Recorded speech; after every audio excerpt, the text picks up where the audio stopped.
야, 그년 여기 숨은 거 맞지? 빨리 내놔 다치기 전에. 우리가 누군지 몰라! 모르겠고, 여긴 내 매장이야. 지금 당장 나가. 야, 이년 봐라. 겁대가리가 없네? 2년 다 한꺼번에 묻어버려. 묻어. 너희들 여기서 관짜고 싶어? 마지막 기회다. 곱게 보내줄 때 돌아가. 약한 자를 지키려는 한 여자의 정의로운 분노가 시작됩니다. 과연 그녀는 이 밤을 어떻게 끝낼까요? 지금부터 펼쳐질 이야기가 궁금하시다면 구독과 좋아요 부탁드려요. 경기도 남서 지역 중고차 매매단지. 저는 이곳에서 10년째 중고차 딜러로 일하고 있습니다. 박지연 41세. 사람들은 제 이력을 들으면 놀라곤 했어요. 전직 군 특전사 출신이라고 하면요. 차량 정비병이기도 했지만 특공무술교관으로도 활약했었죠. 하지만 그건 옛날 이야기였습니다. 지금의 저는 그냥 평범한 딜러일 뿐이었어요. 그날 저녁도 평소와 다를 바 없었습니다. 9시가 넘어가는 시간. 부슬비가 내리고 있었죠. 저는 매장 정리를 끝내고 퇴근 준비를 하고 있었습니다.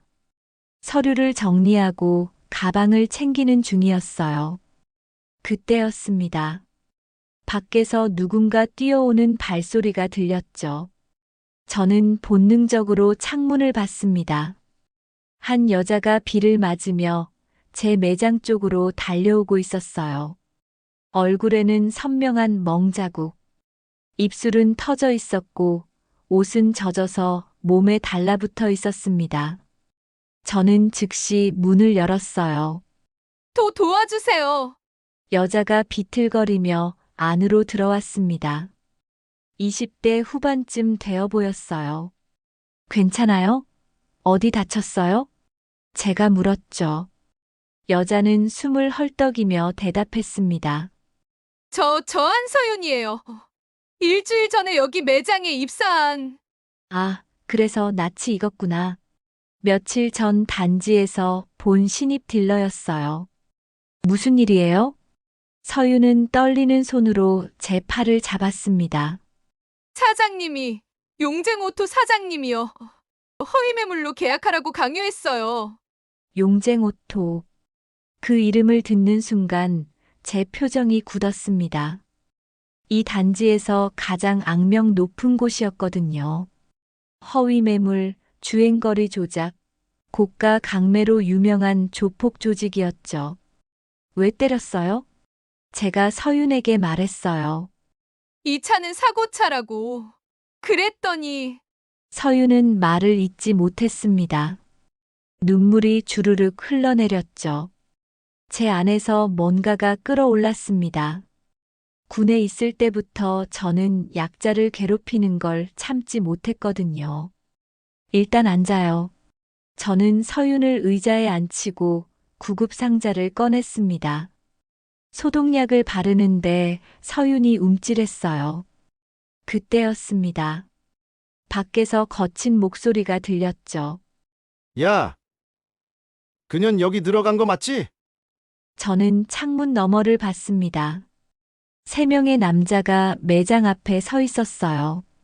건장한 체격의 한 명은 쇠파이프를 들고 있었습니다. 제 심장이 빠르게 뛰기 시작했어요. 하지만 겉으로는 침착함을 유지했죠. 서윤 씨, 안쪽 사무실로 가요. 하지만 괜찮아요. 여긴 내 가게예요.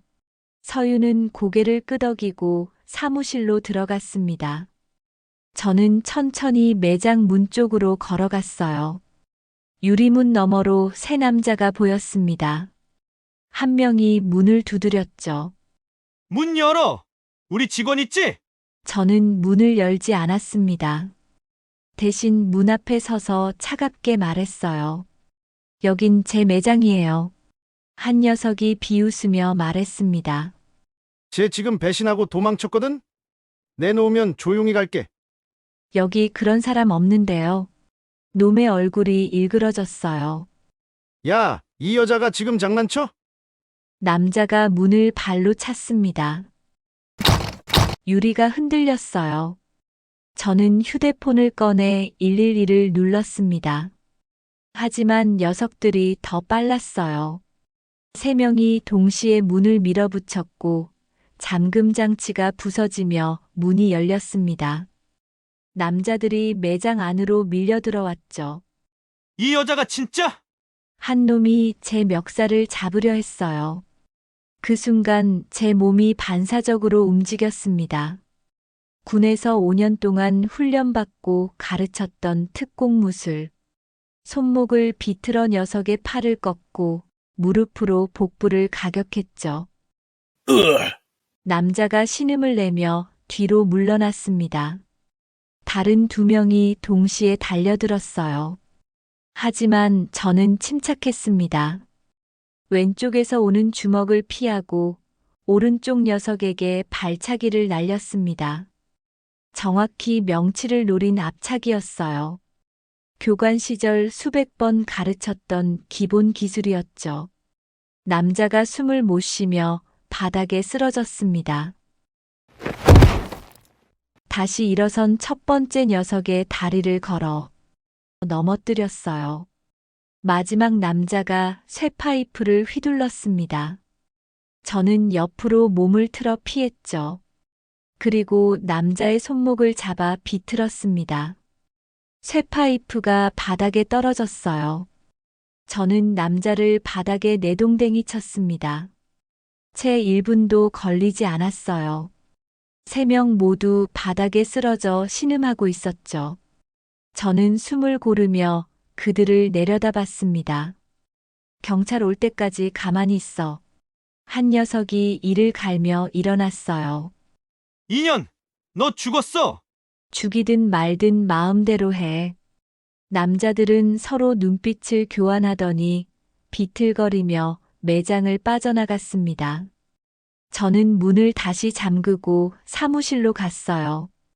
서윤이 벌벌 떨고 있었습니다. 언니 괜찮아요? 괜찮아요. 저는 서윤을 안심시켰습니다. 하지만 제 안에서는 불안감이 커지고 있었어요. 용쟁오토. 그들이 가만히 있지 않을 거라는 걸 알았습니다. 저는 방금 큰 벌집을 건드린 거였죠. 경찰이 왔지만 큰 도움이 되지 않았어요. 남자들은 이미 사라진 뒤였고 신원 특정이 어렵다는 답변만 들었습니다. 서윤은 제 매장에서 하룻밤을 보냈어요. 저는 잠을 이루지 못했습니다. 창밖을 내다보며 생각했죠. 내가 잘한 걸까? 하지만 곧 고개를 저었습니다.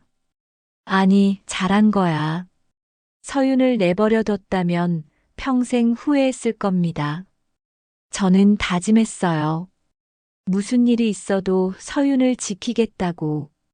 밤하늘에는 별 하나 보이지 않았습니다. 먹구름이 하늘을 덮고 있었죠. 폭풍 전야 같았어요. 다음 날부터 진짜 전쟁이 시작될 테니까요. 다음 날 아침은 고요했습니다. 너무 고요했어요. 저는 일찍 눈을 떴습니다. 소파에서 잠든 서윤을 깨우지 않으려 조심스럽게 움직였죠. 커피를 내리며 창밖을 봤어요. 평소와 다를 바 없는 아침이었습니다. 하지만 뭔가 이상했어요. 공기가 무거웠죠. 서윤이 일어났습니다. 언니 안 주무셨어요? 조금 잤어. 우리는 마주 앉아 커피를 마셨습니다. 한참 동안 아무 말도 하지 않았어요. 서윤이 먼저 입을 열었습니다. 언니, 용쟁우토가 어떤 곳인지 아세요? 대충은 알아요. 대충이 아니에요. 거기는 조폭 조직이에요. 서윤의 목소리가 떨렸습니다. 자세히 말해봐요. 서윤은 천천히 이야기하기 시작했습니다. 제가 일주일 전에 입사했잖아요. 처음엔 그냥 평범한 매장인 줄 알았어요. 뭐가 이상했는데요? 성능 기록부를 조작하더라고요. 사고차인데 정상차로 바꾸고 주행거리도 10만 킬로를 5만으로 줄이고.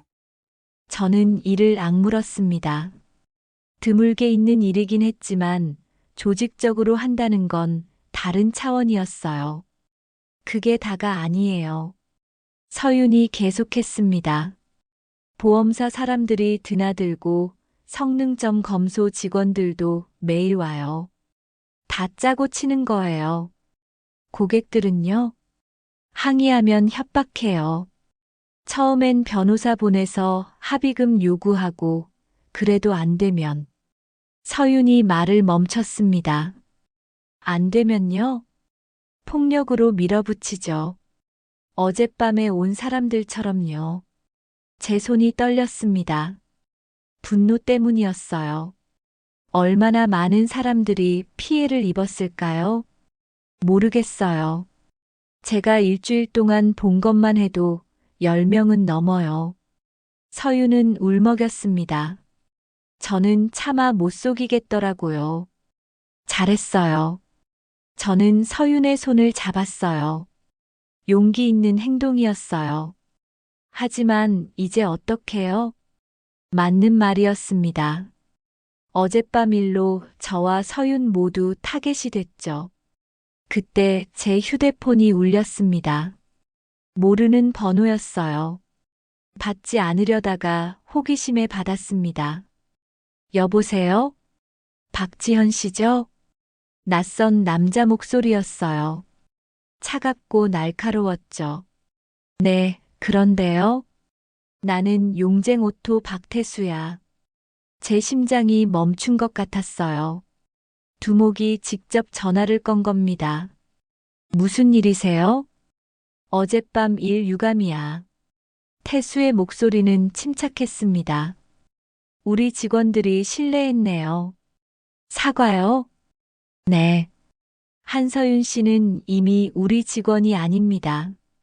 그러니 더 이상 관여하지 마세요. 저는 웃음이 나왔어요. 관여하지 말라고요? 그건 오해였습니다. CCTV 확인해 보니 박지현 씨가 먼저 폭행하셨더라고요. 뭐라고요? 영상 있습니다. 법적 대응 가능하다는 걸 아시죠? 제 머릿속이 복잡해졌습니다. CCTV를 조작했구나. 원하시면 합의할 수도 있습니다. 조건이요? 공개 사과하세요. 그리고 앞으로 용쟁오토 일에 절대 간섭하지 마세요. 합의금은 1,000만 원 정도면 되겠네요. 저는 웃었습니다. 화가 나서 웃음이 나온 거였어요. 거절하면요? 법정에서 뵙겠습니다. 참고로 박지현 씨, 평판 관리 잘하셔야 할 텐데요. 무슨 뜻이죠? 곧 아실 겁니다. 전화가 끊겼습니다. 저는 휴대폰을 꽉 쥐었어요. 손이 떨렸습니다. 언니, 무슨 얘기 나눴어요? 협박이었어요.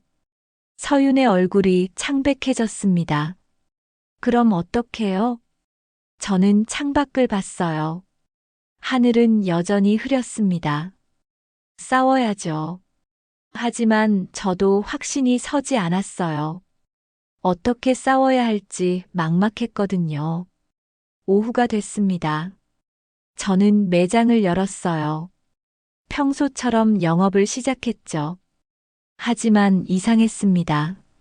손님이 한 명도 오지 않았거든요. 3시쯤 됐을 때 단골 손님에게서 전화가 왔어요. 지연 씨, 인터넷 봤어요? 네. 무슨 인터넷이요? 포털 사이트 좀 들어가 봐요. 저는 서둘러 노트북을 켰습니다. 포털 사이트에 들어가자 심장이 멎는 줄 알았어요. 실시간 검색어 순위에 제 이름이 떠 있었거든요. 경기 서남 폭행 딜러. 손이 떨렸습니다. 기사를 클릭했어요. 제목부터 충격적이었습니다. 중고차 딜러, 손님 폭행 후 도주. 기사 내용은 완전히 조작된 거였어요. 거짓말이었습니다. 전부 다. 기사 아래에는 영상까지 첨부되어 있었어요. 저는 떨리는 손으로 재생 버튼을 눌렀습니다. 영상 속에는 어젯밤 일이 찍혀 있었어요. 하지만 편집되어 있었습니다. 남자들이 먼저 문을 부순 장면은 잘려나갔고, 제가 그들을 제압하는 장면만 남아 있었죠. 마치 제가 먼저 공격한 것처럼 보였습니다. 댓글창은 지옥이었어요. 와, 저게 사람이야? 여자가 힘이 저렇게 세? 저런 사람한테 차 사면 안 되겠다. 저는 숨이 막혔습니다. 심장이 터질 것처럼 빨리 뛰었어요. 이건 계획된 거였습니다. 용쟁 오토가 일부러 CCTV를 편집해서 퍼뜨린 거예요. 저를 사회적으로 매장시키려는 거였죠. 서윤이 제 어깨를 잡았습니다. 언니. 저는 대답할 수 없었어요. 그저 화면을 멍하니 바라볼 뿐이었습니다. 휴대폰이 울리기 시작했습니다. 모르는 번호들이었어요. 받지 않았습니다. 하지만 문자는 계속 왔죠. 폭행범 주제에 내 매장 알아. 사과 안 하면 가만 안 둬. 저는 휴대폰을 내려놓았습니다. 손이 너무 떨려서 잡을 수가 없었어요. 그날 저녁 매장 본사에서 전화가 왔어요. 박지현 딜러님, 본사 김 과장입니다. 네. 지금 민원이 폭주하고 있습니다. 제 목소리가 떨렸어요. 과장님, 그건 오해예요. 일단 영업을 중단해 주세요. 과장님, 제 말 좀 들어주세요. 죄송합니다. 본사 방침입니다. 전화가 끊겼습니다. 저는 멍하니 앉아 있었어요. 영업 중단. 그건 사실상 해고나 마찬가지였습니다. 서윤이 제 옆에 앉았습니다. 언니, 이거 다 제 잘못이에요. 아니야.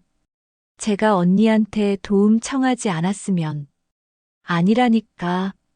저는 서윤의 손을 잡았어요. 내 잘못이 아니야. 하지만 제 목소리에는 힘이 없었습니다. 밤이 됐습니다. 저는 매장 불을 끄지 않았어요. 집에 가기가 무서웠거든요. 서윤과 저는 소파에 나란히 앉아 있었어요. 아무 말도 하지 않았습니다. 자정이 넘어갈 무렵 서윤이 말했습니다. 언니, 제가 용쟁 오토에 사과하면 어떨까요? 뭐라고? 제가 잘못했다고 하면 언니는 풀려날 수 있잖아요. 저는 고개를 저었어요. 안 돼. 저는 괜찮아요. 서윤 씨. 저는 서윤을 똑바로 봤습니다. 우리 둘 다 잘못한 거 없어. 알겠어? 서윤은 눈물을 흘렸습니다. 저도 울고 싶었어요. 하지만 참았습니다. 울면 정말 무너질 것 같았거든요. 그날 밤 저는 한숨도 자지 못했습니다. 천장을 바라보며 생각했어요. 어떻게 해야 하지? 답은 나오지 않았습니다. 그저 막막하기만 했죠. 다음 날 아침 저는 휴대폰 진동 소리에 눈을 떴습니다. 소파에서 잠들었던 거예요. 목이 뻐근했죠. 휴대폰을 확인하는 순간 정신이 번쩍 들었습니다. 문자 메시지가 127개나 쌓여 있었거든요. 하나하나 열어봤어요. 폭행 딜러 박지현은 마땅히 감옥 가야지. 중고차 사러 갔다 실수로 맞았다는데. 강서구 매매단지 절대 가지 마세요. 당신 같은 사람이 장사해도 돼요? 손이 떨렸습니다. 어제보다 더 심해졌어요. 포털 사이트를 열었습니다. 실시간 검색어에 여전히 제 이름이 있었어요. 아니, 더 올라갔습니다. 3위에서 1위로. 기사도 늘어났죠. 폭행 딜러 박지현 과거에도 문제 있었나? 중고차 업계 관계자 박지현은 원래 성격 거칠기로 유명. 피해자 측 형사고소 준비 중. 모두 거짓말이었습니다. 제 과거를 아는 사람은 아무도 없었어요. 저는 항상 조용히 성실하게 일했습니다. 하지만 기사는 마치 제가 원래부터 문제 많은 사람인 것처럼 써놨죠. 댓글은 더 끔찍했습니다. 이런 인간이 차 팔고 있었다니. 여자가 힘이 저렇게 세면 얼마나 폭력적이겠어. 전직 조폭 아니면 저렇게 못 싸우지. 저는 노트북을 덮었습니다. 더 이상 볼 수 없었어요. 가슴이 너무 아팠거든요. 서윤이 깨어났습니다. 언니 벌써 일어났어요? 응. 표정이 안 좋아요. 저는 대답하지 못했습니다. 그냥 휴대폰을 건넸어요. 서윤이 화면을 보더니 입을 막았습니다. 이게 뭐예요? 용쟁 오토 짓이야. 하지만 이건 너무 심해요. 알아. 제 목소리는 떨리고 있었습니다. 오전 10시쯤 단골 손님에게서 전화가 왔어요. 박영수 씨, 5년 넘게 저한테 차를 사고 판 분이었죠. 지연 씨. 네, 영수 씨. 나 미안해. 무슨 말씀이세요? 기사 봤어. 그런데 내 주변 사람들이 자꾸 물어보거든. 박지현 딜러 믿을만 하냐고. 영수 씨의 목소리가 떨렸습니다. 우리의 엄마가 그러는 거야. 이런 사람이랑 거래하지 말라고. 괜찮아요, 영수 씨. 정말 미안해. 전화를 끊었습니다.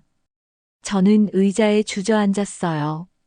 믿어주던 사람조차 떠나가고 있었습니다. 오후에는 더 충격적인 일이 있었어요. 매장 앞에 누군가 페인트를 뿌려놓은 겁니다. 검정색 페인트로. 폭행범. 사기꾼. 나가라. 큼지막하게 써놓았죠. 저는 그 글자들을 멍하니 바라봤습니다. 10년 동안 제가 일한 매장이었어요. 매일 아침 문을 열고 매일 저녁 문을 닫았던 곳. 이제는 낙서로 뒤덮여 있었습니다. 서윤이 제 옆에 섰어요. 언니 경찰에 신고해야 하지 않을까요? 소용없어. 하지만 증거도 없고 CCTV도 없어. 저는 바닥에 주저앉았습니다. 힘이 쭉 빠졌어요. 언니 일어나요. 상관없어. 언니. 서윤이 저를 일으켰습니다. 언니, 이러면 안 돼요. 용쟁 오토가 원하는 게 바로 이거잖아요. 맞는 말이었습니다. 저는 일어났어요. 비틀거렸지만 섰습니다. 페인트 지워야겠다. 제가 도울게요. 우리는 2시간 동안 페인트를 지웠습니다. 하지만 완전히 지워지지 않았어요. 흔적이 남았죠. 마치 제 인생처럼. 저녁 무렵 변호사라는 사람이 찾아왔습니다. 정장을 입은 40대 남자였어요. 박지현 씨죠? 네. 저는 법무법인 정도의 최민석 변호사입니다. 남자는 명함을 건넸습니다. 무슨 일이세요? 제 의뢰인이 이곳에서 폭행을 당했다고 합니다. 저는 한숨이 나왔어요. 의뢰인이요? 그렇습니다. 변호사님, 그 사람들이 먼저 제 매장에 침입했어요. CCTV를 확인했습니다. 박지현 씨가 일방적으로 폭행했더군요. 그건 편집된 거예요. 제 목소리가 커졌습니다. 원본을 보시면. 원본이요? 저희가 받은 게 원본인데요. 변호사는 태블릿을 꺼내 영상을 보여줬습니다. 역시 편집된 영상이었어요. 의뢰인들은 합의를 원하고 있습니다. 합의요? 네. 합의금 1,000만 원을 지불하시면 고소를 취하하겠습니다. 1,000만 원이요? 적은 금액이라고 생각합니다. 저는 웃음이 나왔어요. 화가 나서 웃음이 나온 거였습니다. 변호사님, 저는 돈 없어요. 그럼 방법을 찾으셔야죠. 일주일 드리겠습니다. 일주일요? 네. 일주일 안에 합의금을 준비하시든지 아니면 법정에서 뵙든지 하셔야겠네요. 변호사는 그렇게 말하고 돌아섰습니다. 저는 그 자리에 서 있었어요. 다리에 힘이 없었습니다. 서윤이 저를 부축했어요. 언니, 안으로 들어가요. 서윤 씨, 괜찮아요. 하지만 서윤의 목소리도 떨리고 있었습니다. 밤이 됐습니다. 저는 매장 정리를 했어요. 영업 중단 통보를 받았으니 짐을 싸야 했죠. 10년 동안 모았던 물건들, 고객들이 감사하다며 준 선물들, 사진들, 모두 박스에 담았습니다. 서윤이 옆에서 도와줬어요. 언니, 진짜 그만두는 거예요? 선택권이 없어. 억울하지 않아요? 억울하지. 저는 사진 한 장을 들여다봤습니다. 5년 전 사진이었어요. 제가 이 매장을 처음 맡았을 때 찍은 거였죠. 환하게 웃고 있는 제 모습이 있었습니다. 많이 억울해. 눈물이 났습니다. 참으려 했지만 참을 수 없었어요. 언니.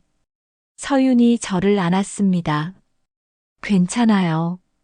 울어도 돼요. 저는 서윤의 어깨에 기대 한참을 울었어요. 얼마나 울었을까요? 눈물이 마를 때까지 울었던 것 같습니다. 울고 나니 조금 후련했어요. 미안해, 서윤 씨. 아니에요. 우리는 마주보고 웃었습니다. 슬픈 웃음이었지만요. 짐을 다 싸고 나니 자정이 넘었습니다. 저는 매장을 한 바퀴 돌아봤어요. 마지막으로 빈 책상, 빈 의자, 빈 벽.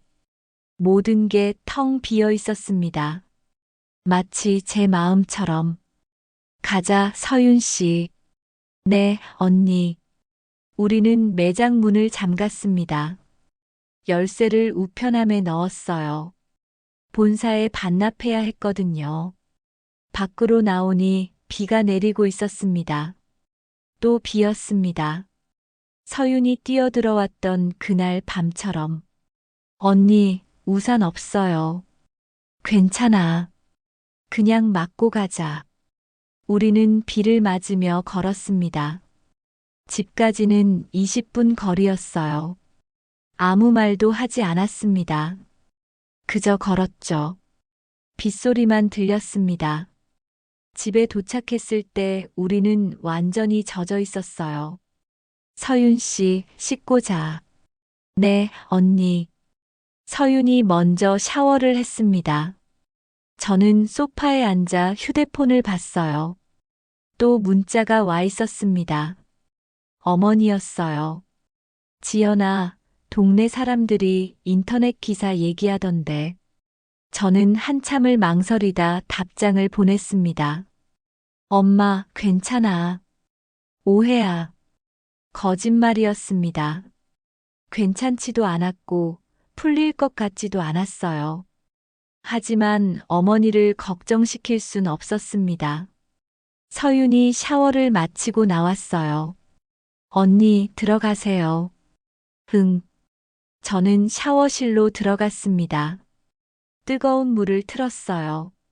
물줄기가 제 몸을 때렸습니다. 아팠지만 참았어요. 오히려 좋았습니다. 육체적 고통이 정신적 고통을 잊게 해줬거든요. 샤워를 마치고 나오니 서윤은 이미 잠들어 있었습니다. 저는 서윤에게 담요를 덮어줬어요. 그리고 창가에 섰습니다. 밤하늘을 봤죠. 여전히 비가 내리고 있었습니다. 이제 어떡하지? 직장도 없고 평판도 잃었고 돈도 없었습니다. 앞으로 어떻게 살아야 할지 막막했어요. 하지만 한 가지는 확실했습니다. 포기할 순 없어. 저는 주먹을 쥐었습니다. 반드시 싸울 거야. 다음 날 아침 저는 결심했습니다. 더 이상 당하고만 있지 않겠다고. 서윤이 일어났을 때 저는 이미 노트북 앞에 앉아 있었어요. 언니, 벌써 일어났어요? 응. 못 잤어. 뭐 하세요? 용쟁오토 검색하고 있어. 서윤이 제 옆에 앉았습니다. 화면에는 수많은 게시글이 떠 있었어요. 용쟁오토에서 차 샀는데 사기당했어요. 주행거리 조작 의심됩니다. 환불 요구했더니 협박당했습니다. 성능기록부가 완전히 가짜였어요. 비슷한 피해 사례가 수십 건이었습니다. 아니, 수백 건이었어요.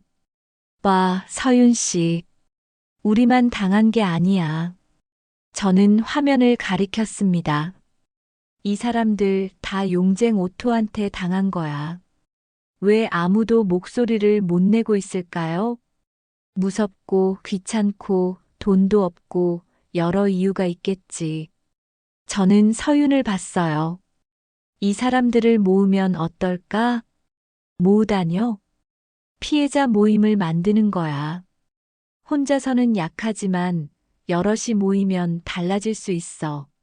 서윤의 눈이 커졌습니다. 그게 가능할까요? 해봐야 알지. 저는 즉시 커뮤니티에 글을 올리기 시작했어요. 제목은 이랬습니다. 용쟁오토 피해자 모임을 만들고 싶습니다. 본문에는 제 상황을 솔직하게 썼죠. 저는 용쟁오토 조직에게 억울한 누명을 쓴 중고차 딜러 박지현입니다. 현재 폭행범으로 몰려 직장을 잃었습니다. 하지만 진실은 다릅니다. 용쟁오토는 조직적으로 중고차 사기를 저지르고 있습니다. 피해자분들 함께 목소리를 내고 싶습니다. 글을 올리고 기다렸습니다. 10분이 지났어요. 아무 반응이 없었죠. 30분이 지났습니다. 여전히 조용했어요. 언니, 안 될 수도 있어요. 서윤이 조심스럽게 말했습니다. 그래도 기다려보자. 1시간이 지났습니다. 저는 포기하려던 참이었어요. 그때였습니다. 댓글이 하나 달렸어요. 저도 피해자입니다. 연락드려도 될까요? 심장이 뛰기 시작했습니다. 그리고 곧 두 번째, 세 번째 댓글이 달렸죠. 저희 부부도 용쟁 오토에게 사기당했어요. 주행거리 조작으로 1,500만 원 날렸습니다. 저도 참여하고 싶어요. 댓글이 폭주하기 시작했습니다. 1시간 만에 20개가 넘는 댓글이 달렸어요. 저는 떨리는 손으로 답글을 달았습니다. 모두 쪽지로 연락처 보내주세요. 단체 대화방 만들겠습니다. 그날 저녁 저는 피해자 단체 채팅방을 만들었어요. 처음엔 5명이었습니다. 하지만 다음 날 아침에는 15명으로 늘어났죠. 그리고 사흘 뒤에는 40명이 넘었습니다. 채팅방은 금방 뜨거워졌어요. 저는 사고차를 정상차로 속여서 샀습니다. 계약금 800만 원 날렸어요. 환불 요구했더니 협박당했고요. 제 아들이 첫 차를 용쟁 오토에서 샀는데 엔진이 3개월 만에 고장났어요. 저는 64세 택시기사인데 퇴직금으로 개인 택시 차량 샀다가 사기당했습니다. 하나같이 참담한 이야기들이었습니다. 특히 박문식 씨의 이야기는 가슴이 아팠어요. 문식 씨는 30년 동안 회사를 다니다 퇴직했습니다. 퇴직금 5천만 원의 대출받아 개인 택시를 하려 했죠. 용쟁 오토에서 차를 샀는데 3개월 만에 엔진이 완전히 고장났어요. 알고 보니 침수차였습니다. 환불 요구했더니 용쟁 오토 사람들이 집까지 찾아왔어요. 조용히 안 하면 가만 안 둔다고. 문식 씨의 메시지를 읽으며 저는 분노가 치밀었습니다. 64세 노인의 퇴직금을 이렇게 가로챈 거예요. 저는 채팅방에 메시지를 보냈습니다. 여러분, 저는 박지연입니다. 우리 함께 싸웁시다. 누군가 답했어요. 어떻게요? 증거를 모읍시다. 차용증, 계약서, 문자 메시지, 입금 내역, 녹음 파일, 뭐든 좋습니다. 그날 밤부터 증거가 쏟아지기 시작했습니다. 조작된 성능 기록부, 허위 계약서, 협박 문자, 녹음된 통화 내용, 폭력을 행사하는 영상까지. 저는 밤새 모든 자료를 정리했어요. 엑셀 파일을 만들어 피해자별로 분류했죠. 피해자 이름, 피해 날짜, 피해 금액, 증거 자료 모두 정리했습니다. 피해 금액을 합산하니 총 9억 원이 넘었어요. 이 정도면 경찰이 움직일 수 있겠어. 저는 예전에 알고 지내던 형사가 떠올랐습니다. 강도윤 형사. 몇 년 전 중고차 사기 사건으로 만났던 분이었어요. 원칙을 중시하는 형사로 유명했죠. 저는 도윤 형사에게 문자를 보냈습니다. 형사님, 박지현입니다. 혹시 시간 되시면 만나 뵐 수 있을까요? 1시간 뒤 답장이 왔어요. 내일 오후 2시 어때요? 저는 안도의 한숨을 내쉬었습니다. 드디어 희망이 보이는 것 같았어요. 다음 날 저는 오랜만에 제대로 옷을 차려입었습니다. 거울을 보니 여전히 초췌했지만 눈빛만큼은 살아있었어요. 서윤이 말했습니다. 언니, 잘 다녀와요. 응. 걱정 마. 카페에 도착하니 도윤 형사가 먼저 와 있었습니다. 지연 씨, 오랜만이네요. 형사님, 정말 감사합니다. 저는 준비해온 서류 뭉치를 꺼냈어요. 이게 뭔가요? 용쟁오토 피해자 40명의 증거 자료입니다. 도윤 형사의 눈빛이 달라졌습니다. 서류를 넘기며 그가 말했어요. 이거 심각한데요? 네. 도윤 형사는 한참 서류를 보더니 고개를 들었습니다. 지연 씨, 솔직히 말씀드릴게요. 용쟁오토는 만만한 조직이 아닙니다. 알고 있어요. 단순 중고차 딜러가 아니에요. 보험사, 성능점검소, 심지어 경찰 내부에도 연결고리가 있어요. 제 표정이 굳었습니다. 경찰 내부요? 네. 그래서 제가 조심스러운 겁니다. 그럼 어떻게 해야 하죠? 도윤 형사는 잠시 고민하더니 말했어요. 비공식적으로 돕겠습니다. 먼저 더 확실한 증거를 모아야 해요.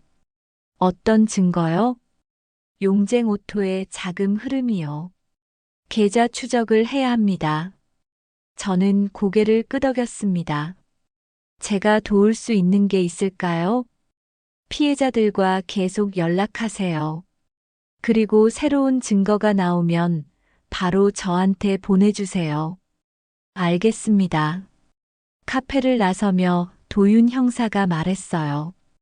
지연 씨, 조심하세요. 용쟁오토는 위험한 사람들이에요. 걱정 마세요.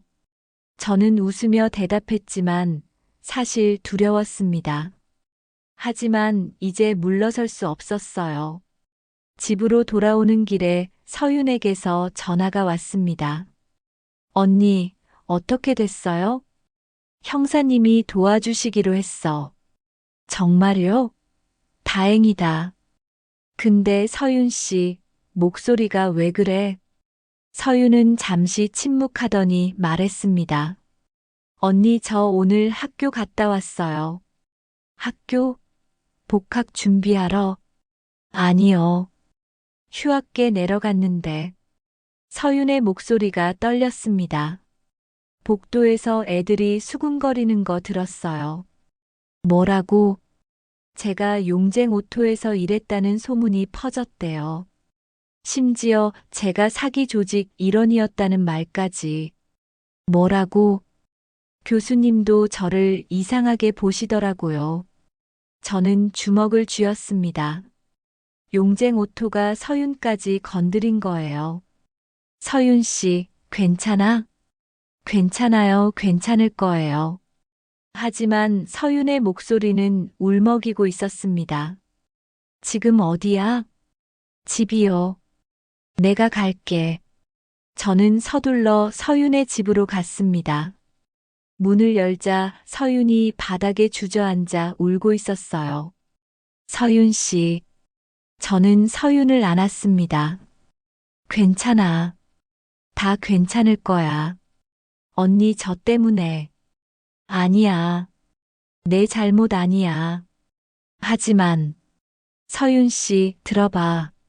저는 서윤의 어깨를 잡고 똑바로 봤습니다. 우린 잘못한 거 없어.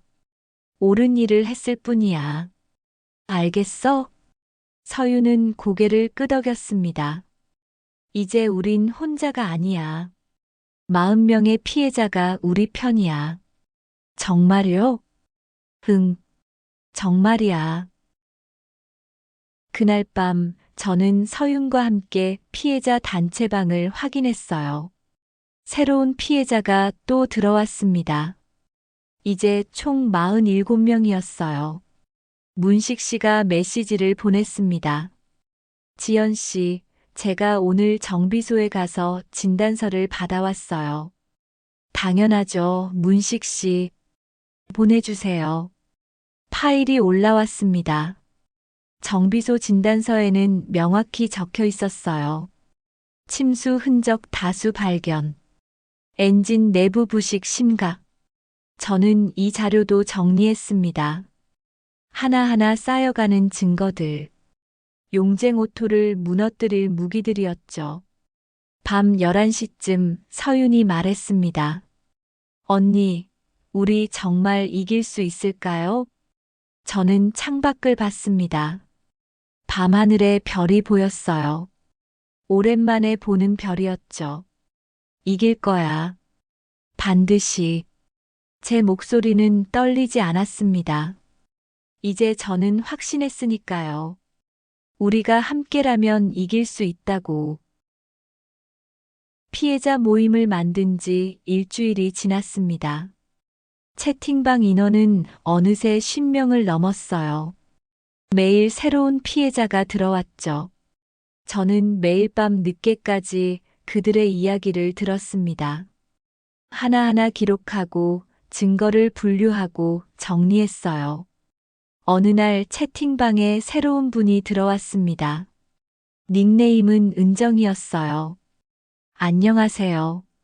최은정이라고 합니다. 은정 씨의 이야기를 들었습니다. 신혼부부였어요. 결혼하고 첫 차를 용쟁 오토에서 샀는데 3년을 타다가 사고차인 걸 알았다고 했죠.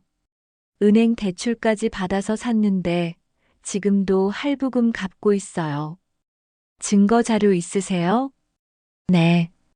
계약서하고 나중에 받은 정비소 진단서 있어요. 파일이 올라왔습니다. 저는 확인하며 정리했어요. 그런데 은정 씨가 다시 메시지를 보냈습니다. 제 동생이 기자거든요. 제 손이 멈췄습니다. 기자요? 네. 중앙일보 사회부 기자예요. 심장이 뛰기 시작했어요. 혹시 연결해 주실 수 있으세요? 일단 물어는 봐야죠. 시도는 해볼게요. 그날 밤 은정 씨에게서 연락이 왔습니다. 지연 씨, 동생이 관심 있대요. 내일 만나고 싶다는데 괜찮으세요? 당연하죠. 다음 날 오후 저는 카페에서 기자를 만났어요. 최은미 기자. 30대 후반쯤 되어 보이는 날카로운 인상의 여성이었습니다. 박지현 씨죠? 네, 기자님. 일단 자료부터 볼까요? 저는 준비해온 파일을 건넸습니다. 피해자 50명의 증거 자료. 총 피해액 13억 5천만 원이 넘는 내역. 조작된 성능 기록부들. 협박 문자와 녹음 파일들. 은미 기자는 자료를 꼼꼼히 보더니 휘파람을 불었어요. 와, 이거 대박인데요? 대박이요? 네. 이 정도면 특종감입니다. 제 눈에 희망이 보이기 시작했습니다. 그럼 기사로 쓰실 수 있어요? 당연하죠. 근데 한 가지 더 필요한 게 있어요. 뭔데요? 인터뷰요. 지연 씨가 직접 얼굴 공개하고 인터뷰해 주셔야 해요. 은미 기자가 저를 똑바로 쳐다봤습니다. 저는 잠시 망설였습니다. 얼굴 공개. 그건 제 신원이 완전히 드러난다는 뜻이었죠. 용쟁 오토가 저를 더 집요하게 공격할 수도 있었습니다. 하지만 동시에 생각했어요. 이미 저는 바닥까지 떨어졌어. 더 잃을 게 뭐가 있지? 하겠습니다. 확실하죠? 네. 확실해요. 은미 기자가 웃었습니다. 좋아요. 그럼 내일 촬영 들어갑시다. 다음 날 저는 중앙일보 사옥에 갔습니다. 작은 스튜디오에서 카메라가 저를 향했어요. 조명이 켜지자 긴장이 됐습니다. 손이 떨렸죠. 은미 기자가 말했어요. 긴장하지 마세요. 네. 그럼 시작할게요. 박지현 씨, 용쟁 오토에게 어떤 피해를 입으셨나요? 저는 심호흡을 했습니다. 그리고 차근차근 이야기하기 시작했어요. 한서윤이 피를 흘리며 뛰어들어온 날, 조직원들이 매장을 습격한 일, 조작된 영상으로 제가 폭행범으로 낙인 찍힌 과정, 직장을 잃고 명예를 잃고 모든 것을 잃은 이야기, 그리고 10명이 넘는 피해자들을 만난 일. 이야기를 하는 동안 눈물이 났습니다. 참으려 했지만 참을 수 없었어요. 지연 씨, 왜 싸우기로 결심하셨어요? 은미 기자가 물었습니다. 저는 카메라를 똑바로 보며 대답했어요. 포기하면 용쟁 오토는 계속 다른 사람들을 괴롭힐 겁니다. 그걸 막고 싶었어요. 두렵지 않으세요? 두렵죠. 하지만 더 두려운 건 아무것도 하지 않는 거예요. 촬영이 끝나고 저는 탈진한 것처럼 의자에 앉았습니다. 은미 기자가 물을 건네주며 말했어요. 고생하셨어요. 기사는 언제쯤 나가요? 내일 아침이요. 일면 톱으로 나갈 거예요. 제 심장이 두근거렸습니다. 내일이면 모든 게 바뀌겠구나. 집으로 돌아오는 길에 서윤에게 전화했어요. 서윤 씨, 내일 기사 나가요. 정말요? 드디어요? 네. 우리 이야기가 세상에 알려져요. 서윤은 울먹이며 말했어요. 언니 정말 고마워요. 전화를 끊고 저는 창밖을 바라봤습니다. 내일이면 전쟁이 본격적으로 시작되겠지. 다음 날 새벽 5시. 저는 잠을 설쳤다가 일찍 일어났습니다. 휴대폰으로 중앙일보 사이트에 접속했어요. 그리고 그 기사를 봤죠. 일면 톱 기사. 제목은 이랬습니다. 중고차 매매단지의 어둠, 10명 피해자가 증언하다. 부제는 이랬어요. 전직 군인 출신 딜러, 조직적 사기 고발.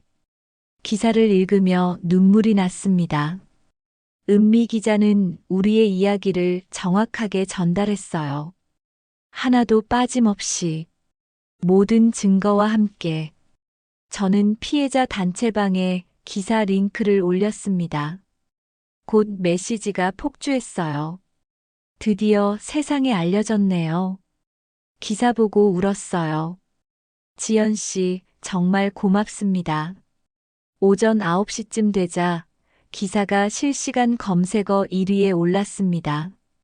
용쟁 오토, 중고차 사기, 박지현 딜러. 댓글창도 완전히 바뀌어 있었어요. 와, 이거 완전 조직 범죄잖아. 경찰은 뭐 했어? 박지현 씨 응원합니다. 세상이 달라지고 있었습니다. 드디어 진실이 빛을 보는 순간이었죠. 하지만 저는 알고 있었어요. 이제부터가 진짜 위험하다는 걸. 오후 2시쯤 제 휴대폰이 울렸습니다. 모르는 번호였어요. 받지 않으려다가 받았습니다. 여보세요? 박지현. 차갑고 낮은 목소리였습니다. 박태수였어요. 무슨 일이세요? 기사 잘 봤어. 대단하더라. 감사하네요. 근데 말이야, 너 큰 실수했어. 실수요? 우리를 건드린 거. 그것도 언론까지 동원해서. 태수의 목소리가 낮게 깔렸습니다. 이제부터 진짜 시작이야. 각오해. 전화가 끊겼습니다. 저는 손이 떨렸어요. 협박이었습니다. 명백한. 그날 저녁 저는 집 앞에 이상한 차가 서 있는 걸 봤습니다. 검은색 SUV. 안에 사람이 타 있었어요. 저를 보고 있었죠. 저는 서둘러 집으로 들어갔습니다. 문을 잠그고 커튼을 쳤어요. 심장이 빠르게 뛰었습니다. 서윤에게 전화했어요. 서윤 씨, 지금 어디야? 집이요. 왜요? 밖에 나가지 마.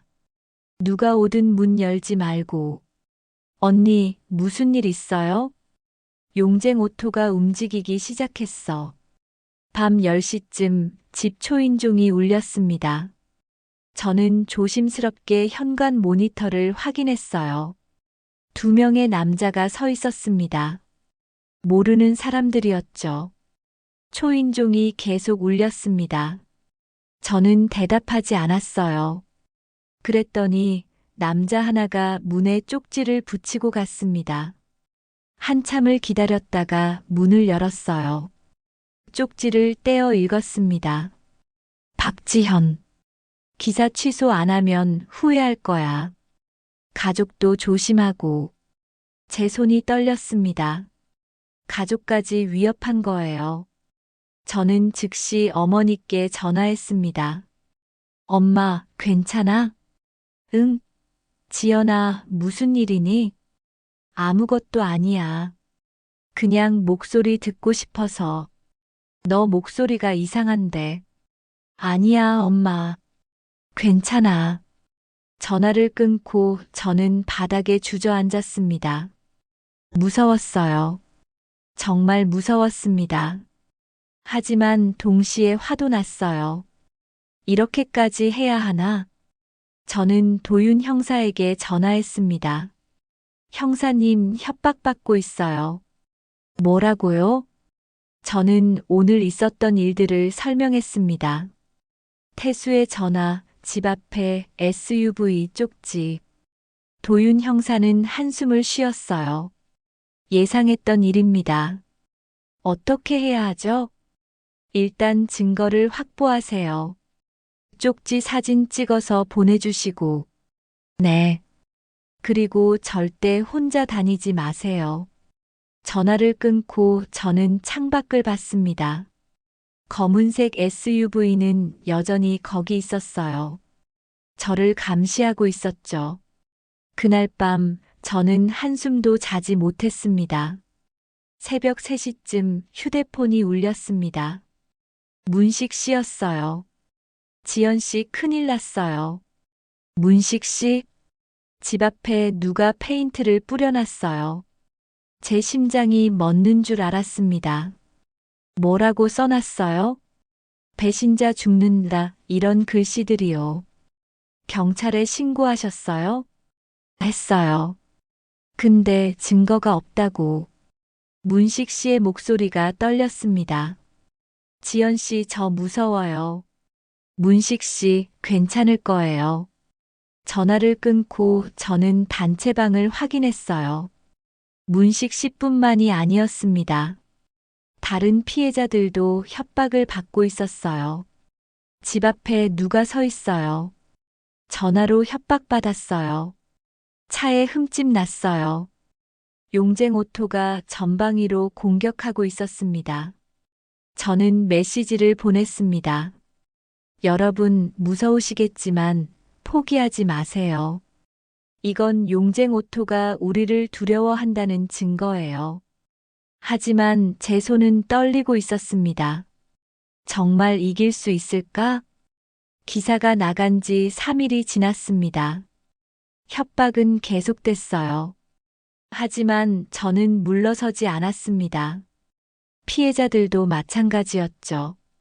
우리는 매일 단체방에서 서로를 격려했어요. 힘내세요. 우리 함께 이겨냅시다. 조금만 더 버텨요. 그날 오후 저는 도윤 형사를 만났습니다. 형사님, 수사는 어떻게 되고 있어요? 경찰청에서 움직이기 시작했어요. 정말요? 네. 용쟁오토 전면 수사 착수한다고요. 경제범죄수사대, 사이버수사대, 교통조사과가 합동으로 움직일 겁니다. 제 가슴이 뛰었습니다. 그럼 이제 끝나는 건가요? 아직은 아니에요. 수사에 시간이 걸릴 겁니다. 도윤 형사가 말을 멈췄어요. 그리고 지연 씨, 더 조심하셔야 할 것 같아요. 왜요? 용쟁 오토가 막다른 골목에 몰렸어요. 이럴 때가 제일 위험합니다. 극단적인 선택이요? 네. 지연 씨나 피해자들을 직접 해칠 수도 있어요. 저는 몸이 굳었습니다. 피해자분들께 조심하라고 전하세요. 저는 고개를 끄덕였습니다. 집으로 돌아와 단체방에 메시지를 보냈어요.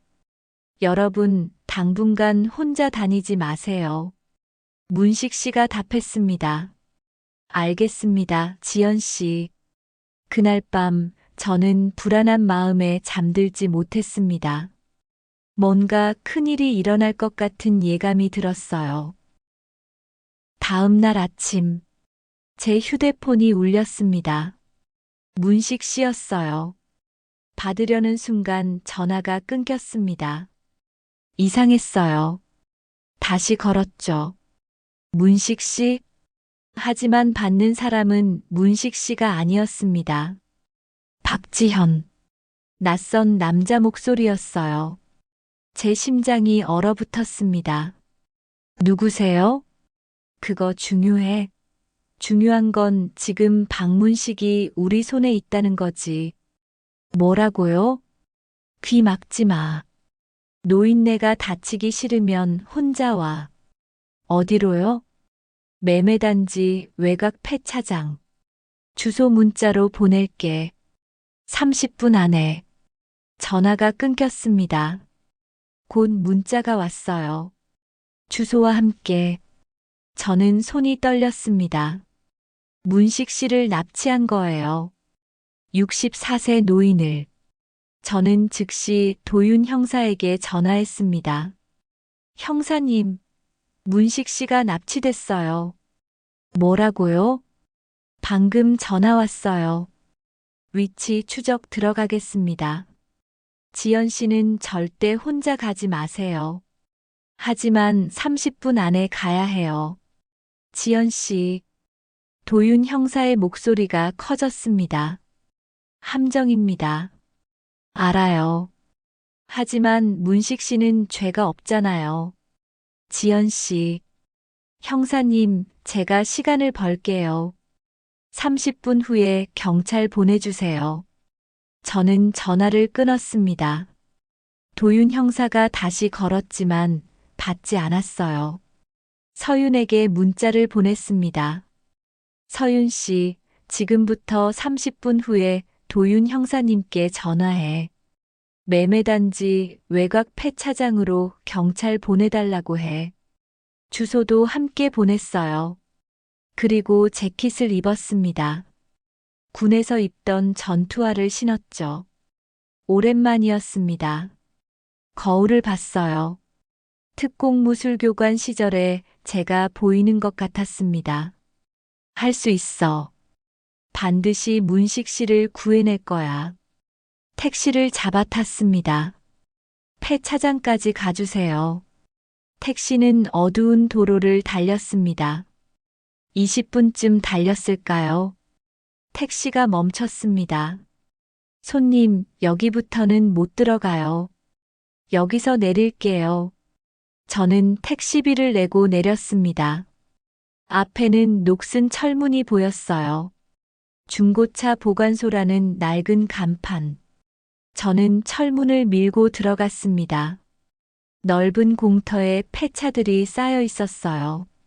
컨테이너와 차량들 사이로 어둠이 깔려 있었죠. 문식 씨, 제가 소리쳤습니다. 메아리만 돌아왔어요. 그때였습니다. 조명이 켜졌어요. 눈이 부셨죠. 앞에서 사람들이 나타났습니다. 10명쯤 됐어요. 가운데에는 문식 씨가 의자에 묶여 있었습니다. 입에는 재갈이 물려 있었죠. 문식 씨, 저는 달려가려 했습니다. 하지만 남자들이 제 앞을 막았어요. 그리고 한 남자가 앞으로 나왔습니다. 박태수였어요. 40대 후반쯤 되어 보이는 건장한 체격. 팔에는 문신이 새겨져 있었죠. 박지현. 드디어 만나네. 문식 씨를 놓아주세요. 놓아주긴. 내가 우리 조직을 망쳐놨는데. 태수가 천천히 걸어왔습니다. 언론에 고자질하고 경찰 끌어들이고. 당연한 거 아니에요? 사기. 태수가 웃었습니다. 이게 다 비즈니스야. 그게 무슨 말도 안 되는. 말 됐든 안 됐든 상관없어. 태수가 손가락을 튕겼습니다. 오늘 여기서 끝내려고. 양옆에 있던 남자들이 저를 향해 다가왔어요. 저는 자세를 잡았습니다. 군에서 5년 동안 훈련받고 가르쳤던 특공무술. 이제 써야 할 때였습니다. 첫 번째 녀석이 달려들었어요. 저는 옆으로 비켜서며 남자의 팔을 잡았습니다. 그리고 힘껏 비틀었죠. 남자가 비명을 지르며 쓰러졌어요. 두 번째, 세 번째 남자가 동시에 왔습니다. 저는 낮게 몸을 숙이고 한 남자의 다리를 걸었어요. 남자가 넘어지는 동안 다른 남자의 복부를 발로 찼습니다. 네 번째 남자는 쇠파이프를 들고 있었어요. 휘두르는 순간 저는 차량 문을 열어 남자를 막았습니다. 파이프가 차 문에 박혔고 그 틈에 남자의 손목을 꺾었죠. 5번째부터 10번째 남자까지. 저는 쉬지 않고 싸웠습니다. 차량 사이를 이용해 움직이고 컨테이너 모서리를 방패 삼아 피했어요. 교관 시절 수백 번 가르쳤던 기술들을 총동원했습니다. 폐타이어를 던지고 오일통을 밀고 범퍼를 걷어차 공격했어요. 1분, 2분. 시간이 지나며 놈들이 하나둘 쓰러졌습니다. 마침내 10명 모두 바닥에 널브러졌어요. 저는 숨을 헐떡이며 태수를 바라봤습니다. 이제 당신 차례네요. 태수의 얼굴이 일그러졌습니다. 이 여자가 진짜. 태수가 재킷을 벗었어요. 근육질 몸이 드러났습니다. 좋아. 직접 해결하지 뭐. 태수가 달려들었습니다. 빨랐어요. 덩치에 비해 움직임이 날카로웠죠. 첫 주먹이 제 얼굴을 스쳤습니다. 아슬아슬하게 피했지만 바람이 느껴졌어요. 이 사람 만만치 않아. 태수가 연속으로 공격했습니다. 왼쪽 훅, 오른쪽 스트레이트, 무릎 차기. 저는 뒤로 물러서며 피했어요. 하지만 뒤에 폐차가 막고 있었습니다. 더 이상 물러설 곳이 없었죠. 태수의 주먹이 날아왔어요. 저는 옆으로 몸을 틀었습니다. 주먹은 제 머리 옆 차량 문짝을 강타했죠. 쾅! 움푹 들어갔습니다. 저 주먹 한 방 맞으면 끝이야. 태수가 제 어깨를 잡았습니다. 힘이 엄청났어요. 저를 들어 올려 옆 컨테이너에 내던졌죠. 등이 철판에 부딪혔습니다. 아팠어요. 정말 아팠습니다. 이 정도야? 태수가 천천히 걸어왔습니다. 군대 출신이라며 저는 일어서며 주변을 살폈습니다. 바닥에 타이어 레버가 보였어요. 태수가 다시 달려들었습니다. 저는 재빨리 타이어 레버를 집어들었어요. 그리고 태수의 정강이를 노렸습니다. 타이어 레버가 명중했죠. 태수가 비틀거렸어요. 그 틈을 놓치지 않았습니다. 저는 태수의 무릎 뒤를 발로 찼어요. 균형을 잃은 태수가 한쪽 무릎을 꿇었습니다. 저는 팔꿈치로 태수의 옆구리를 가격했어요. 한 번, 두 번, 세 번. 교관 시절 가르쳤던 연속 타격. 태수가 신음을 냈습니다. 하지만 곧 역습이 왔어요. 태수가 제 다리를 잡아 넘어뜨렸습니다. 저는 바닥에 나뒹굴었죠.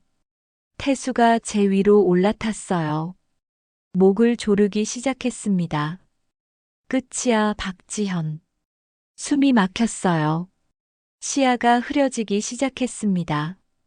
이대로 끝나는 건가? 아니요. 절대 안 돼요. 문식 씨가 기다리고 있어요. 서윤이 기다리고 있어요.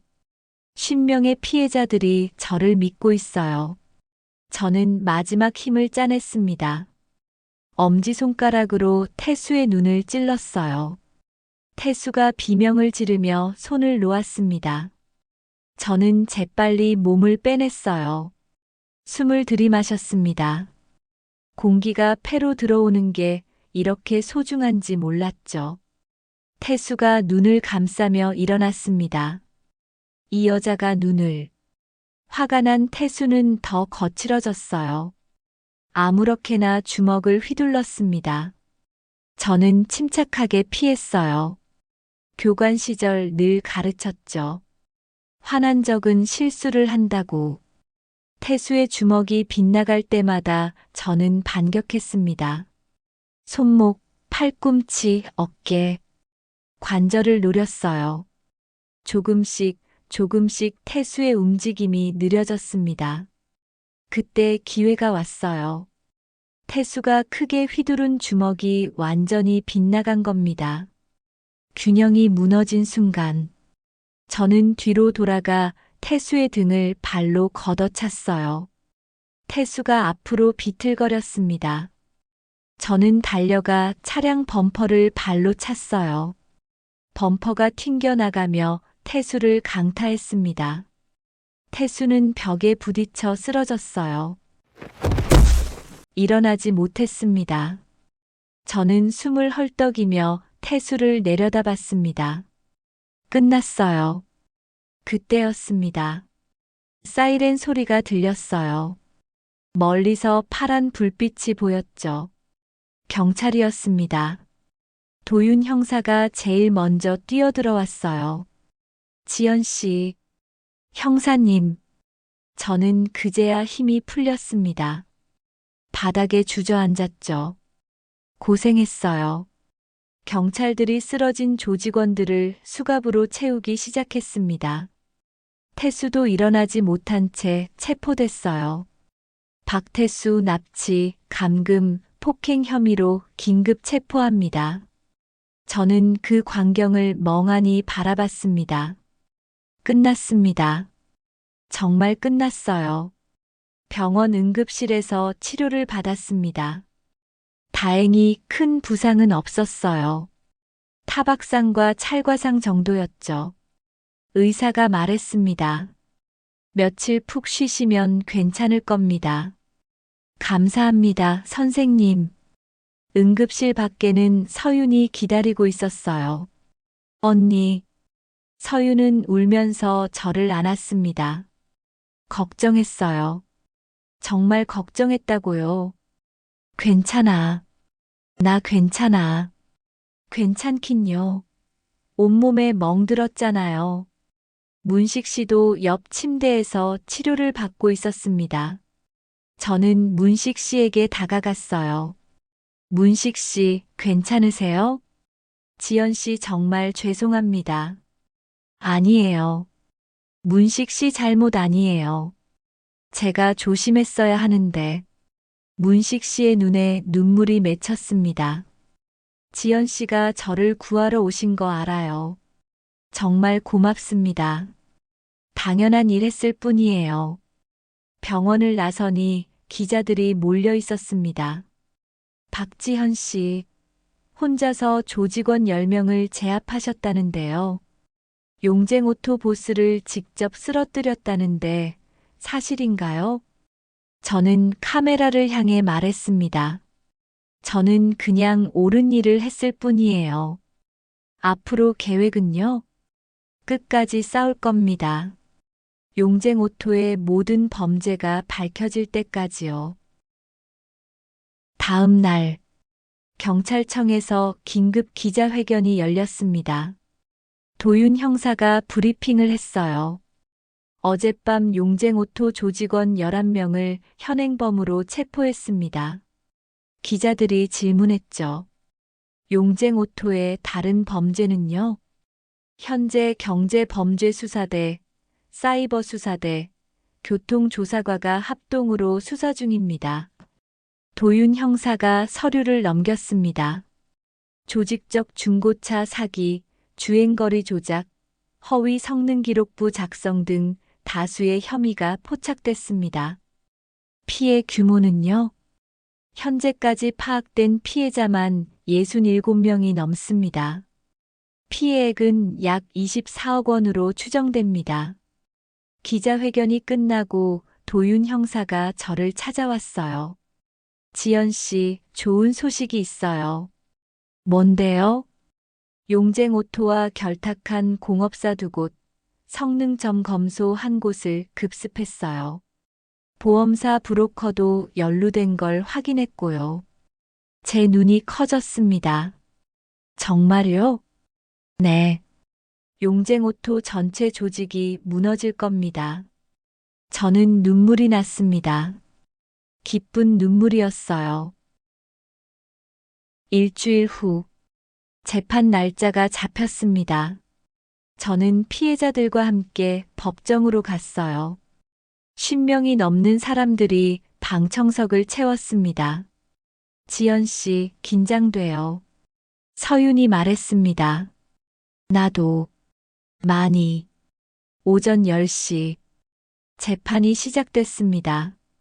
피고인들을 입장시키세요. 문이 열리고 태수와 조직원들이 들어왔어요. 모두 수갑을 차고 있었습니다. 태수는 더 이상 당당하지 않았어요. 기세가 완전히 꺾여 있었죠. 판사가 말했습니다. 피고인 박태수 외 10명에 대한 사기, 조직적 범죄, 납치, 감금, 폭행 사건의 선고 공판을 시작하겠습니다. 검사가 일어나 논고를 시작했어요. 피고인들은 3년에 걸쳐 조직적으로 중고차 사기를 저질렀습니다. 검사는 증거 자료를 하나하나 제시했습니다. 조작된 성능 기록부, 허위 계약서, 협박 문자, 녹음 파일, 모든 게 법정에 공개됐어요. 피해자는 총 67명입니다. 피해액은 24억 3천만 원에 달합니다. 방청석에서 한숨소리가 들렸어요. 피고인 박태수는 조직의 수괴로서 범행을 주도하고 지시했습니다. 검사가 저를 바라봤습니다. 박지현 씨의 용기가 없었다면 이 범죄는 계속됐을 것입니다. 판사가 말했어요. 증인 박지현 씨, 증언대로 나오세요.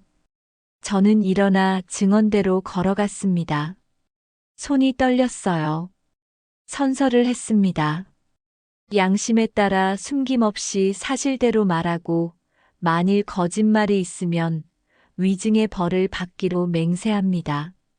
검사가 질문했어요. 박지현 씨, 용쟁 오토로부터 어떤 피해를 입으셨나요? 저는 숨을 깊이 들이마셨습니다.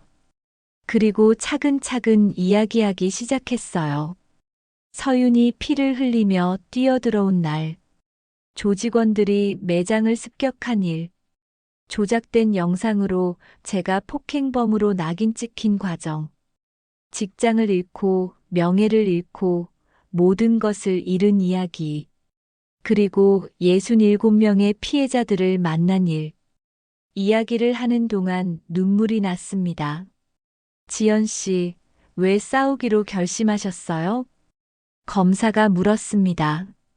저는 태수를 똑바로 보며 대답했어요. 포기하면 용쟁 오토는 계속 다른 사람들을 괴롭힐 겁니다. 그걸 막고 싶었어요. 마지막으로 하실 말씀 있으세요? 저는 잠시 생각했습니다. 그리고 말했어요.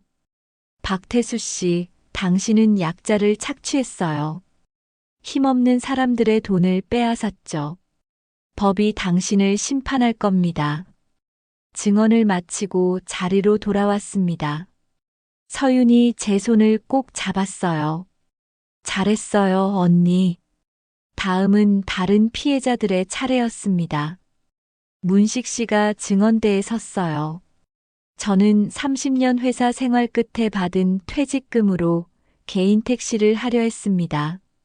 문식 씨의 목소리가 떨렸습니다. 용쟁 오토에서 차를 샀는데 3개월 만에 엔진이 고장났어요. 알고 보니 침수차였습니다. 방청석에서 흐느끼는 소리가 들렸어요. 신혼부부도 증언했습니다. 50대 가장도 증언했습니다. 20대 사회초년생도 증언했습니다. 하나같이 눈물 없이는 들을 수 없는 이야기들이었어요. 모든 증언이 끝나고 판사가 말했습니다. 피고인 박태수, 최후 진술하시겠습니까? 태수가 일어났습니다. 저는 죄송합니다. 처음으로 태수의 목소리가 떨렸어요. 제가 너무 욕심이 많았습니다. 피해자분들께 진심으로 사과드립니다. 하지만 늦었습니다. 이미 너무 많은 사람들이 상처받았어요. 판사가 선고를 시작했습니다. 피고인 박태수는 3년에 걸쳐 조직적으로 중고차 사기를 주도했습니다. 법정이 숨죽였습니다. 주행거리를 조작하고 사고차를 정상차로 위장했으며 허위 성능 기록부를 작성했습니다. 또한 피해자를 납치, 감금했고 이를 저지하려던 박지현 씨를 폭행했습니다. 판사의 목소리가 엄숙했어요. 이는 매우 중대한 범죄입니다. 피고인 박태수, 징역 7년을 선고합니다. 쿵! 망치 소리가 울렸습니다. 방청석에서 박수가 터져 나왔어요. 조직원 김민수, 이준호, 박철수 각각 징역 3년에서 5년을 선고합니다. 조직원들도 모두 실형을 받았습니다. 판사가 덧붙였어요. 보험사 브로커 정영호, 징역 4년. 성능정 검소 대표 최동수, 징역 3년을 선고합니다. 연루된 공범들도 모두 처벌받았습니다. 피해자들에 대한 배상 명령도 함께 내립니다. 피고인들은 연대하여 피해액 24억 3천만 원을 배상해야 합니다. 재판이 끝났습니다. 저는 멍하니 앉아 있었어요. 끝났습니다. 정말 끝났어요. 서윤이 저를 껴안았습니다. 언니, 이겼어요. 방청석의 피해자들도 서로 껴안고 울었어요. 문식 씨가 제게 다가왔습니다. 지연 씨 정말 고맙습니다. 문식 씨, 저야말로 감사해요. 은정 씨도 왔고 신혼부부도 왔습니다. 모두가 저에게 감사하다고 말했어요. 하지만 저는 말했습니다. 아니에요. 우리 모두가 함께 이긴 거예요. 법원을 나서는데 기자들이 몰려들었습니다. 박지현 씨, 소감 한마디 부탁드립니다. 저는 카메라를 향해 말했어요. 오늘 정의가 승리했습니다. 하지만 이건 끝이 아니에요.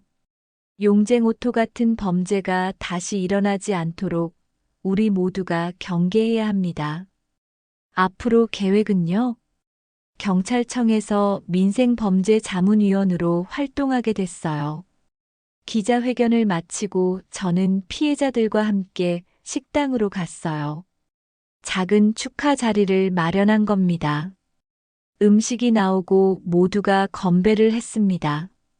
정의를 위하여, 우리의 승리를 위하여.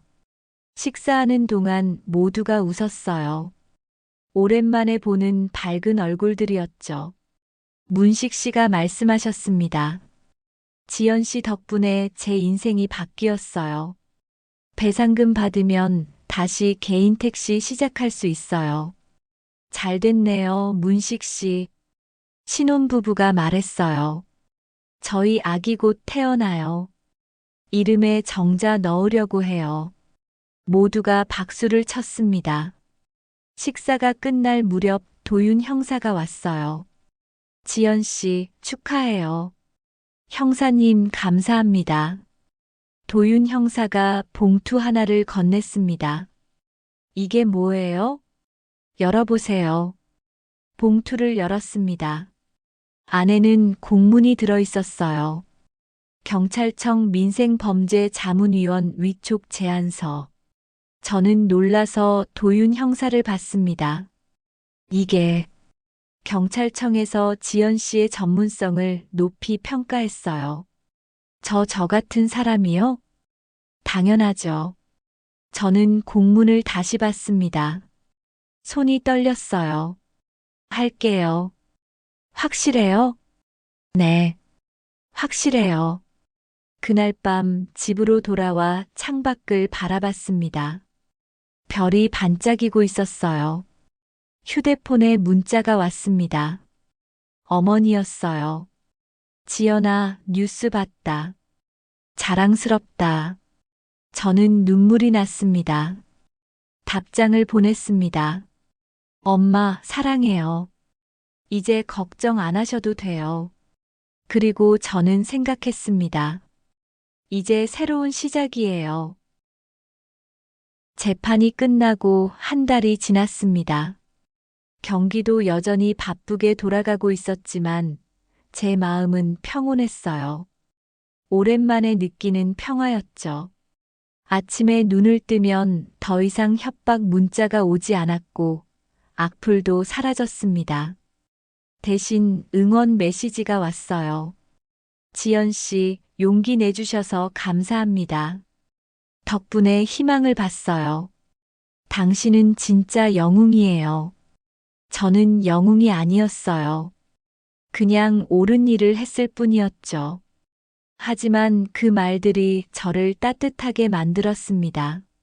목요일 오전, 경찰청에서 연락이 왔습니다.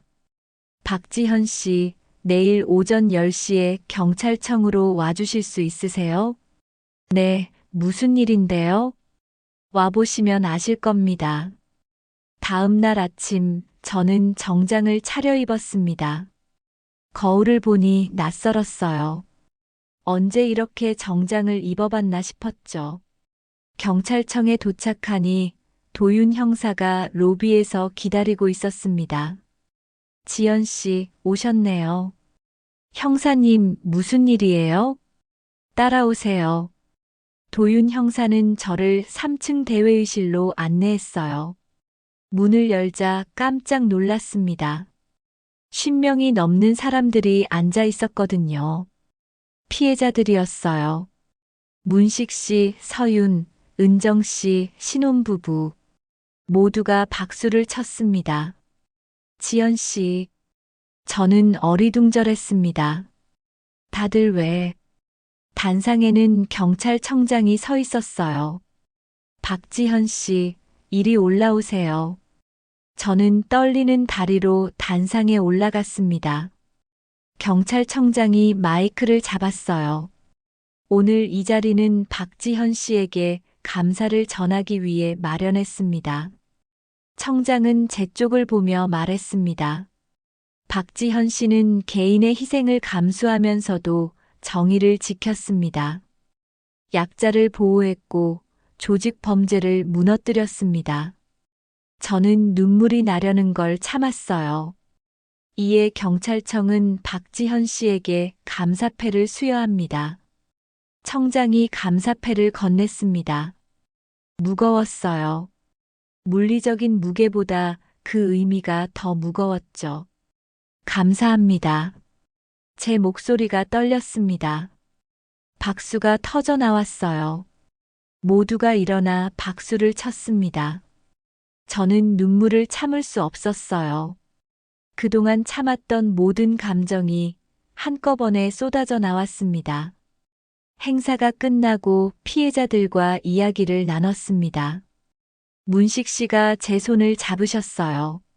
지연 씨, 제가 개인 택시 다시 시작했어요. 정말요?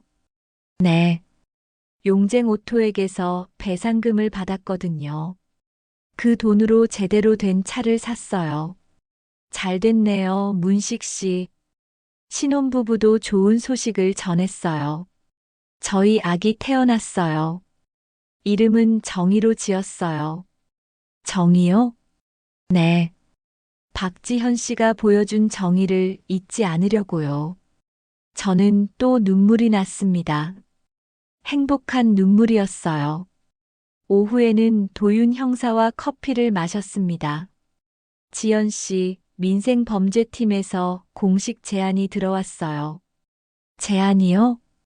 상근 자문위원이요. 주 3일 출근하면서 중고차 사기 예방 교육도 하고 피해자 상담도 하는 거죠. 급여도 나와요? 당연하죠. 정식 계약직이에요. 저는 잠시 생각했습니다. 새로운 삶이었어요. 중고차 딜러로 돌아가는 게 아니라 완전히 다른 길로 가는 거였죠. 언제부터 시작하면 되죠? 다음 주 월요일부터요. 알겠습니다. 하겠습니다. 도윤 형사가 웃었습니다. 잘 결정하셨어요. 그날 저녁, 서윤과 저녁을 먹었습니다.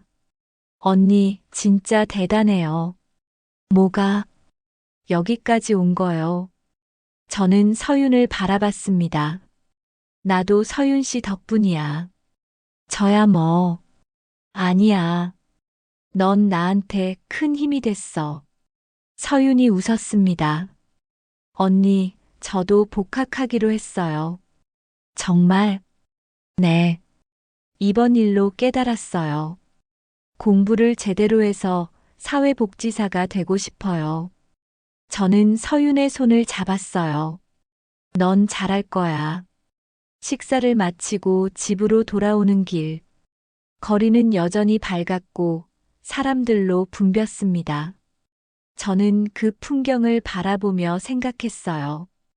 이 도시 어딘가에는 아직도 억울한 사람들이 있겠지.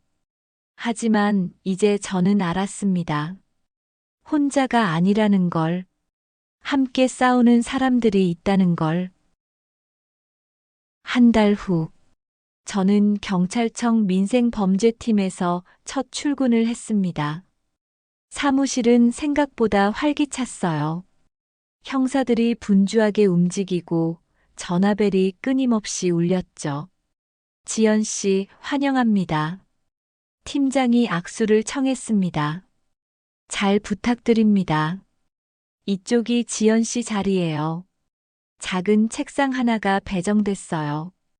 많지 않았지만 제 공간이었습니다.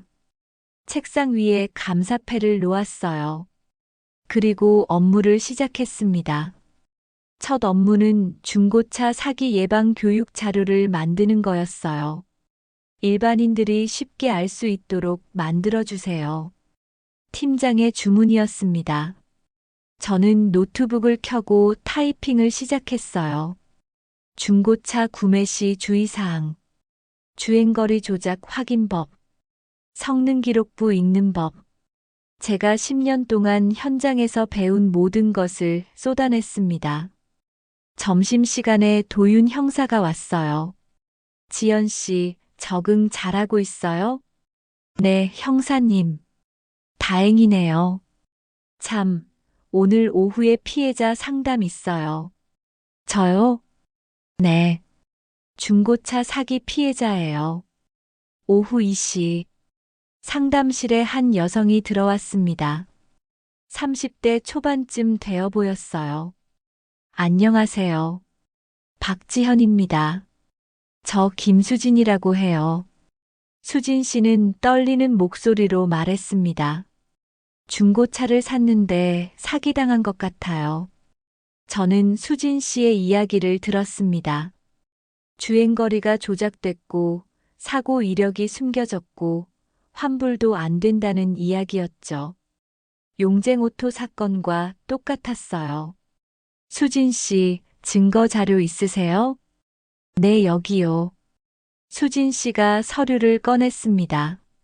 저는 하나하나 확인했어요. 수진 씨, 이건 명백한 사기예요. 정말요? 근데 저 혼자서는 혼자가 아니에요. 저는 수진 씨의 눈을 똑바로 봤습니다. 제가 도와드릴게요. 경찰도 있고 법도 있어요. 우린 함께 싸울 수 있어요. 수진 씨의 눈에 눈물이 맺혔습니다. 감사합니다. 정말 감사합니다. 상담을 마치고 저는 창밖을 바라봤어요. 저녁 노을이 아름답게 물들고 있었습니다. 아, 이게 내 길이구나. 저는 확신했습니다. 다음 주, 저는 대학에서 특강을 하게 됐습니다. 민생 범죄와 시민의 대응이라는 주제였어요. 강의실에는 200명이 넘는 학생들이 앉아 있었습니다. 저는 마이크를 잡고 말하기 시작했어요. 안녕하세요. 저는 박지현입니다. 전 중고차 딜러였고, 이제는 경찰청 민생범죄자문위원입니다. 학생들이 집중했어요. 오늘 제 이야기를 들려드리려고 합니다. 저는 처음부터 끝까지 모든 것을 말했습니다.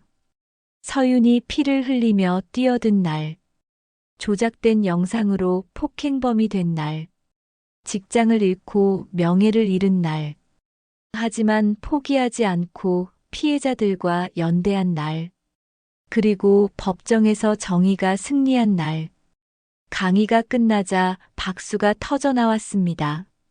한 학생이 손을 들었어요. 지연 씨, 가장 힘들었던 순간이 언제였나요? 혼자라고 느꼈을 때요. 모두가 저를 폭행범이라고 믿었을 때. 그럼 어떻게 이겨냈어요? 혼자가 아니라는 걸 깨달았어요. 또 다른 학생이 물었습니다. 앞으로 목표가 뭐예요? 저는 잠시 생각하다 대답했어요. 민생 범죄로 고통받는 사람들을 돕는 거예요. 강의를 마치고 집으로 돌아왔습니다. 피곤했지만 뿌듯했어요. 저녁을 먹고 소파에 앉았습니다. TV에서 뉴스가 나오고 있었어요. 용쟁오토 사건 이후 중고차 업계에 변화가 일고 있습니다. 정부는 주행거리 조작 방지 시스템을 도입하기로 했습니다. 저는 미소 지었습니다. 우리의 싸움이 세상을 조금이나마 바꾸고 있었어요.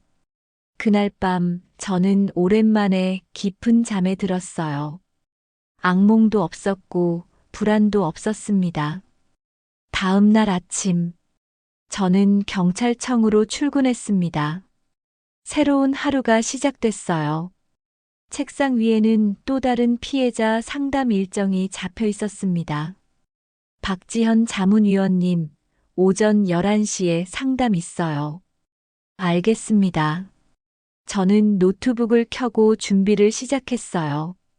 창밖으로 햇살이 들어왔습니다. 따뜻했어요. 저는 생각했습니다. 이제 시작이야. 아직도 도움이 필요한 사람들이 있어. 그들을 위해 계속 싸울 거야. 그리고 저는 알았습니다. 정의를 지키는 일은 끝나지 않는다는 걸. 하지만 그게 제 길이라는 걸. 휴대폰에 문자가 왔습니다. 피해자 단체방이었어요. 문식 씨가 보낸 사진이었습니다. 개인 택시 운전대를 잡고 환하게 웃고 있는 모습. 오늘도 행복하게 손님 태우고 있어요. 서윤도 메시지를 보냈습니다. 언니, 오늘 첫 수업 들었어요. 너무 재미있어요. 저는 웃으며 답장을 보냈습니다. 다들 잘하고 있네요. 저도 오늘 상담 있어요. 힘내서 해볼게요. 저는 미소 지으며 업무를 시작했습니다. 새로운 하루, 새로운 싸움, 새로운 시작. 제 이야기는 여기서 끝나지만 정의를 향한 여정은 계속될 것입니다. 그리고 저는 알았습니다. 이 길이 힘들어도 외로워도 때로는 두려워도 저는 걸어갈 거라는 걸. 왜냐하면 이 세상 어딘가에는 아직도 도움이 필요한 사람들이 있으니까요. 그리고 저는 이제 혼자가 아니니까요. 함께 걸어갈 사람들이 있으니까요. 저는 창밖을 다시 봤습니다. 하늘은 맑았고 햇살은 따뜻했습니다. 새로운 하루가 시작되고 있었어요. 그리고 저도 새로운 삶을 향해 걸어가고 있습니다. 정의라는 말이 참 큰 것 같지만 때론 누군가의 곁에 조용히 서 있는 것만으로도 충분합니다. 이 이야기의 결말은 결코 단순히 이겼다가 아닙니다. 두 사람은 서로에게 단 하나의 경험이 되었고 그 밤 패배한 것은 거짓과 폭력이었습니다. 우리도 삶에서 그런 선택을 할 수 있기를 함께 바라봅니다. 끝까지 함께 해주셔서 감사합니다. 우리 모두의 이야기가 계속 이어질 수 있도록 구독과 좋아요 꼭 부탁드립니다.